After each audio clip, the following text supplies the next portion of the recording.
What is up, everyone? My name is Jack Sapple, back again with another WrestleMania review, and today I'm here with my WrestleMania IV review.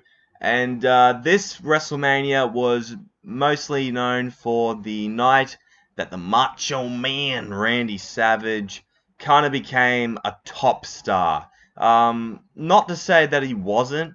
At that point, he was definitely on the rise, but this was the night that solidified him as one of the all-time greats. So let's not muck around. Let's get right into it. So the whole theme of this pay-per-view is the WWF Championship Tournament, a 14-man tournament that's spread out throughout the entire night. But we kick things off with Mean Gene Okerlund welcoming everyone to WrestleMania IV in Trump Plaza in Atlantic City, New Jersey, where it's taking place. And Glady's Knight sings America the Beautiful, does a really good rendition of that. Gorilla Monsoon and Jesse the Body Ventura on commentary tonight, and Bob Uecker joins them for the opening match. Bob is throughout the night, backstage interviewing. So we open things off with an 18-man battle royal. The participants were the Hart Foundation, the Young Stallions, Seeker, Dangerous Danny Davis, the Killer Bees, Bad News Brown, Sam Houston, the Rougeau Brothers, Ken Patera, Ron Bass, Junkyard Dog, the Bolsheviks. I hope I pronounced their names right. Hillbilly Jim, King Harley Race, and George the Animal Steel. And this was it was an alright battle royal to kick things off. But at the end of the match, Bret Hart and Bad News Brown, who were ending this match, they both eliminated Junkyard Dog, and it looked like they had a bit of a bond going on at the start of this match until Bad News Brown double crosses Bret Hart and eliminates him. And he gets to win a trophy for winning the Battle Royal. But Bret Hart, being pissed off and feeling a little bit betrayed, he grabs the trophy that Bad News won and basically just destroyed it, turning Bret Hart into a babyface alongside Jim the Anvil Neidhart as well. So this would be the start of a long and memorable babyface run for Bret the Hitman Hart. I know he's still in a team with Jim Neidhart for a little while, but around 92, 93, somewhere around there, he becomes a single competitor and becomes one of the biggest stars in the history of WWE. After that, we had the Lifestyles of the Rich and Famous star Robin Leach read a proclamation about the tournament, and that's how we kick things off with the first round matches, starting off with Hacksaw Jim Duggan versus Ted DiBiase, with Virgil and Andre the Giant in their corner. Ted DiBiase, man, was a highlight throughout the night. He was, I believe he just debuted right after WrestleMania 3 or the year of WrestleMania 3. And he was a fantastic character, man. The $1 Million Man is one of the best heels of all time, especially when he would get, people to do stupid things for money and being able to screw them out and saying, you know what, everyone's got a price for the $1 Million Man. I remember the segment where he had a kid play basketball, and he says, if you can bounce the ball 10 times, you will be able to win some money. And so he bounces it about 9 times, and when he's about to get to the 10, he kicks the ball out of the kid's hands, and just the kid starts crying all that. Just what a fucking dick. He was so good at what he did, though. So good.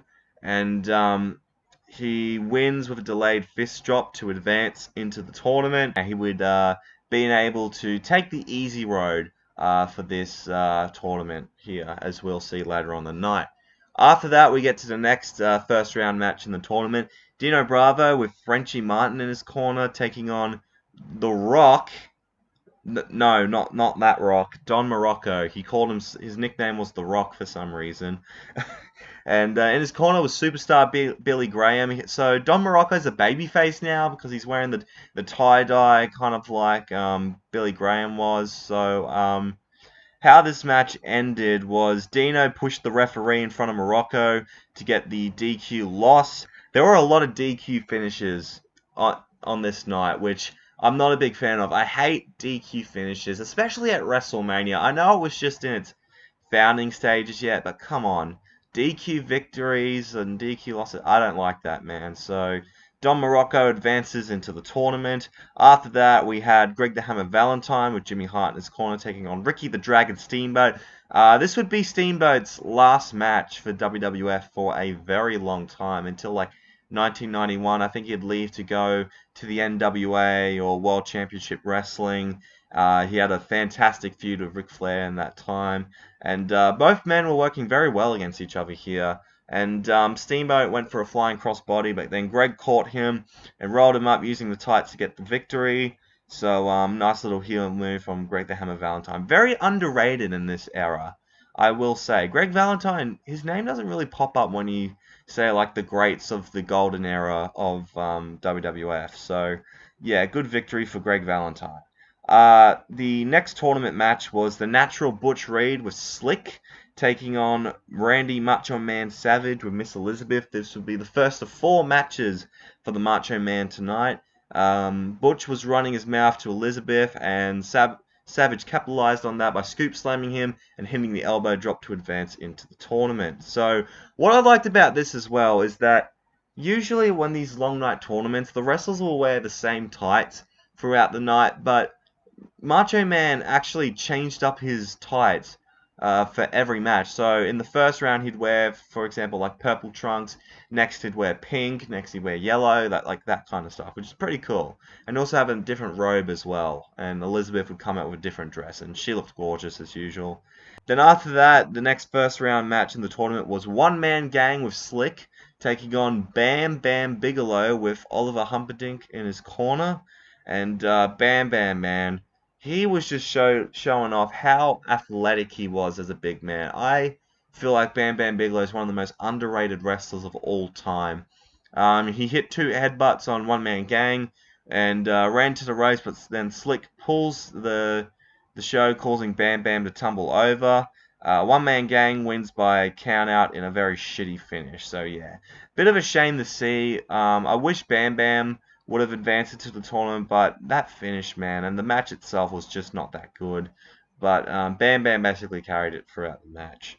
After that, Bob Uecker, or I think Mean Gene, one of the two, cut a promo with Hulk Hogan, and he cut this insane promo on how he's going to body slam Andre so hard that it will cause all of Trump Plaza to crumble under the impact of his body slam, and how Andre and his 2 other opponents will be falling to the bottom of the ocean, and how Donald Trump, this was way before he became president, will be holding on top of Trump Plaza, and he'll doggy paddle his way to safety because he's a Hulkamaniac.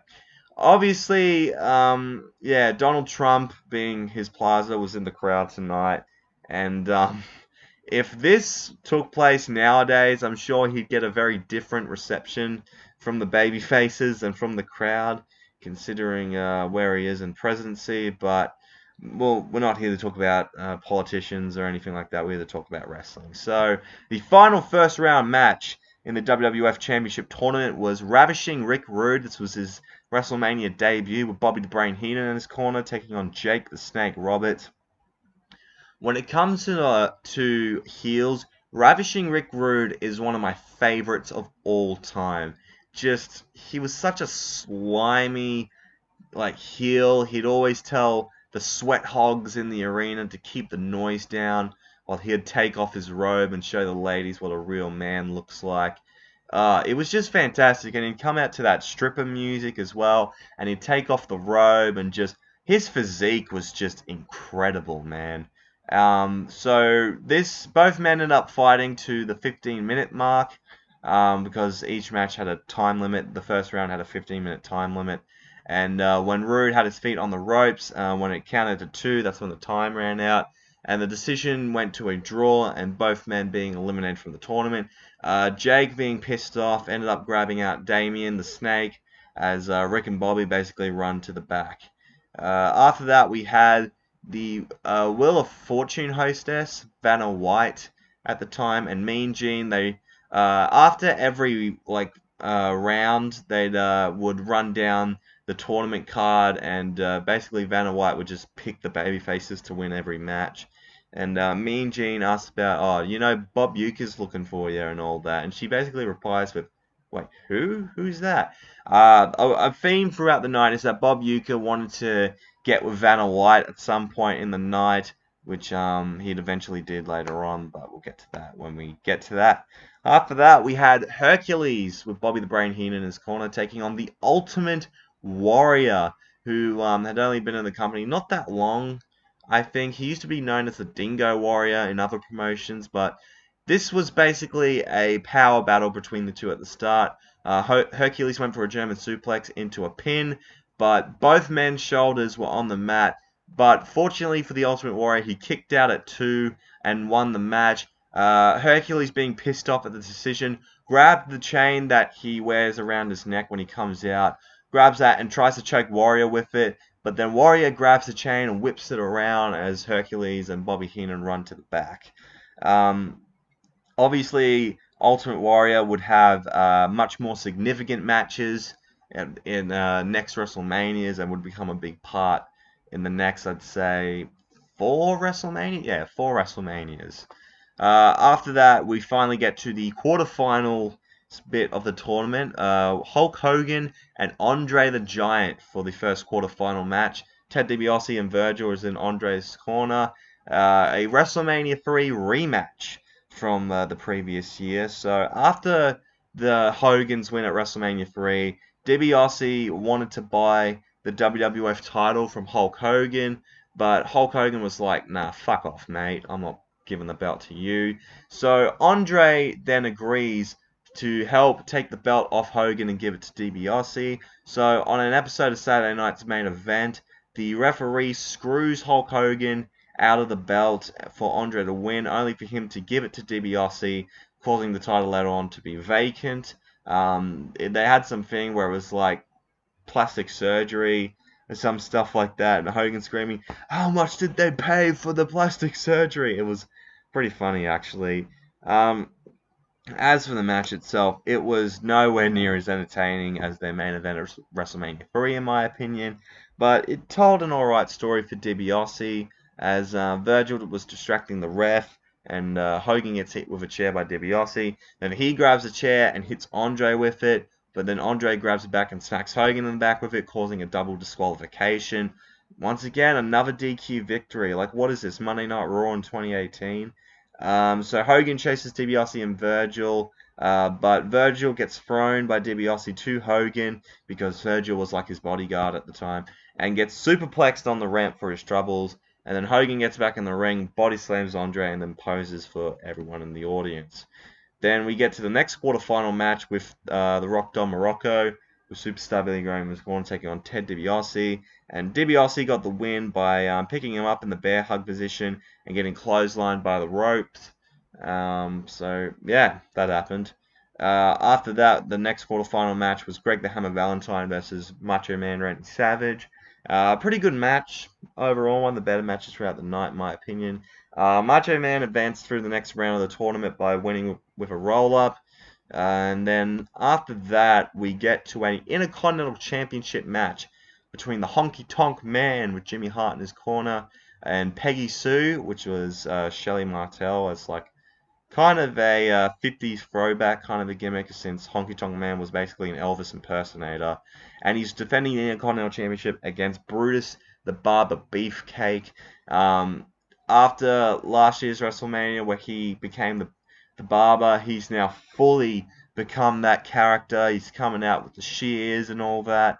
And Honky Tonk goes for the shake, rattle, and roll during the end, but then Beefcake fights out. And so he hits a back body drop and locks in a sleeper hold on Honky Tonk.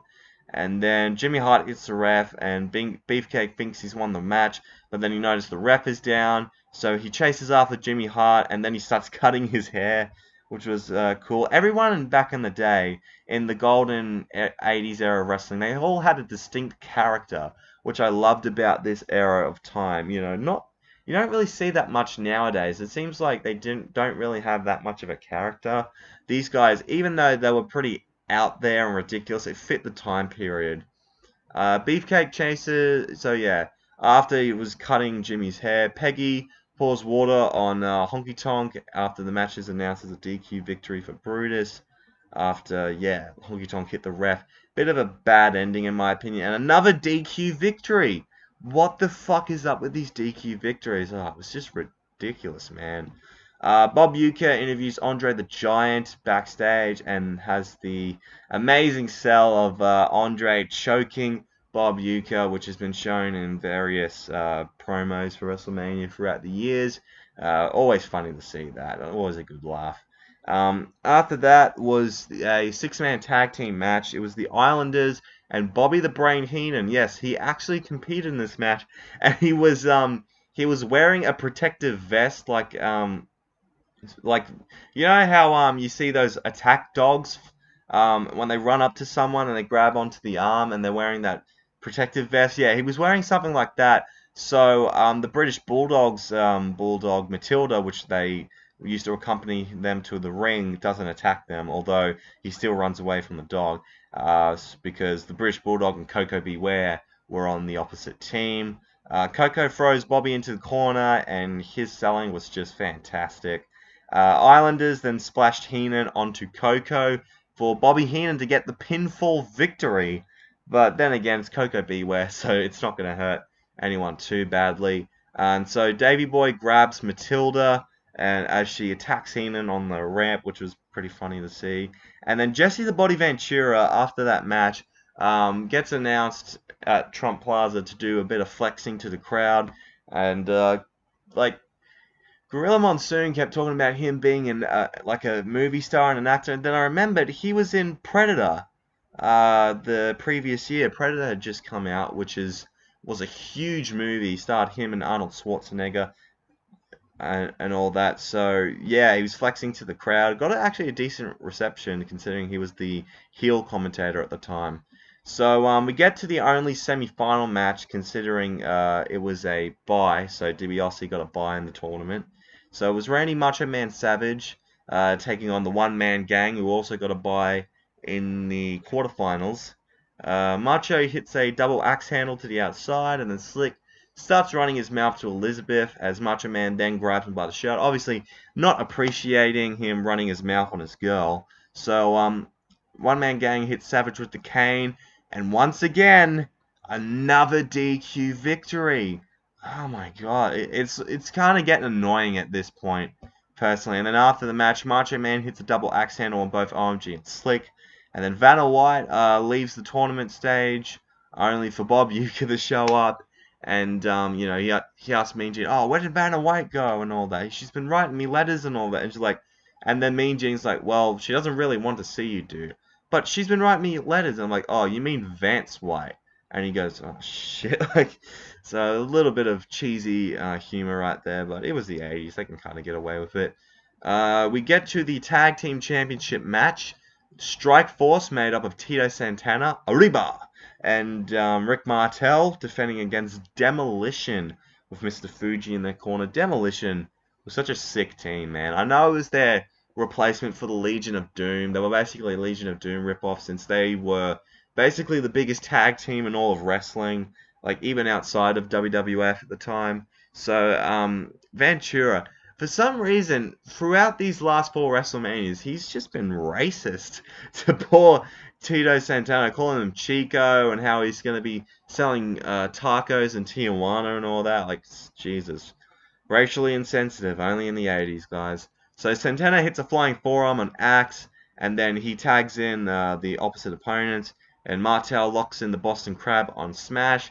But then when the ref is distracted, Axe grabs Mr. Fuji's cane and smacks it over Rick Martel's back. And then Smash gets the pinfall for them to win the Tag Team Championships. So this would be the start of a very, very long reign for Demolition. They would become the longest reigning Tag Team Champions in WWF history. That is before New Day would break the record as they became Tag Team Champions in 2015 to 2016. So, alright match, alright little tag team match, but it was cool to see Demolition kind of do their thing and to see the start of a very long tag team reign for them. And then we get to the main event, the finals of the WWF Championship Tournament between Ted DiBiase with Andre the Giant and Virgil in his corner, taking on the Macho Man Randy Savage, of course with Miss Elizabeth in their corner. And the title is brought down to the ring by Robin Leach, who did the coronation thing for the tournament. Bob Uecker was a special guest ring announcer, just like he was last year. And Vanna White was the timekeeper and finally gave Bob Uecker a bit of a kiss in the ring. So good on you, Bob. So Andre grabbed Savage's leg, and basically he was kind of the thing blocking Macho Man from getting in Ted DiBiase's way. And so at one point in the match, Miss Elizabeth kind of went to the back to even things out. She brings out Hulk Hogan to keep an eye on Andre and Virgil to make sure no shenanigans take place during the match. And so Andre grabs Savage when the ref's distracted, but Hogan pushes him off. And Savage misses the flying elbow, and then DiBiase locks in the $1 Million Dream submission hold. But then Hogan runs into the ring and smacks him with a chair in the back while the ref's not seeing. So yeah, so much for being the babyface, Hogan. Savage then hits the flying elbow and wins the WWF World Heavyweight Championship and the whole championship tournament as well. So, congratulations were in part to the Macho Man Randy Savage. Definitely, in my opinion, maybe the biggest moment in his career, winning the WWF title in a pretty entertaining main event, I will say, since it was for the finals for the WWF Championship tournament. And so, Savage, Hogan, and Elizabeth are all celebrating in the ring, which would be the start of the Mega Powers tag team duo. And let's just say Hogan and Savage will definitely be a part of next year's WrestleMania. And that's how we ended the show. So, my match of the night, honestly, there wasn't really a standout match that was like a classic like last year was with Savage and Steamboat. But if I have to pick one, personally, I'm going to pick the main event between Savage and DiBiase. I mean, if you're going to watch one match, it might as well be that one since it was the most important on the card. And it just told a great story. The whole tournament, as shitty as some of the matches were, it told a great story involving DiBiase and Macho Man. Macho Man is the babyface going through and working through all the matches throughout the card, while DiBiase would always take shortcuts and get 2 buys throughout the tournament, so he could kind of sit back and be chill about it all. So, yeah, it just told a great story throughout the entire show. You know, DiBiase took the easy way out, but Macho Man was able to come out on top through hard work and perseverance. So, a great babyface story overall. How I'm going to rate this show? I'm going to give this show, honestly, the same rating I gave WrestleMania 2 and the number of the show. WrestleMania 4 is going to get a 4 out of 10.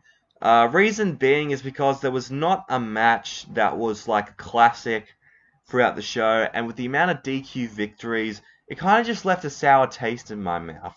Obviously, if it wasn't for the Macho Man celebrating, it would definitely be a lot lower, like a 3 out of 10. It'd be a really bad event, honestly, but the Macho Man story kind of saved the show in a way from being a complete shitfest. But yeah, that's just my thoughts on the show, and I'm going to wrap it up here. I hope you guys have enjoyed this review. If you did, make sure to leave a like, comment down below if your thoughts on WrestleMania 4, and if you want to see more from me, hit that subscribe button. You'll be glad you did. Twitter and Instagram is at JackmanLaw for anyone if you want to check me out there. Thank you so much for watching, and I'm out in 3, 2, 1.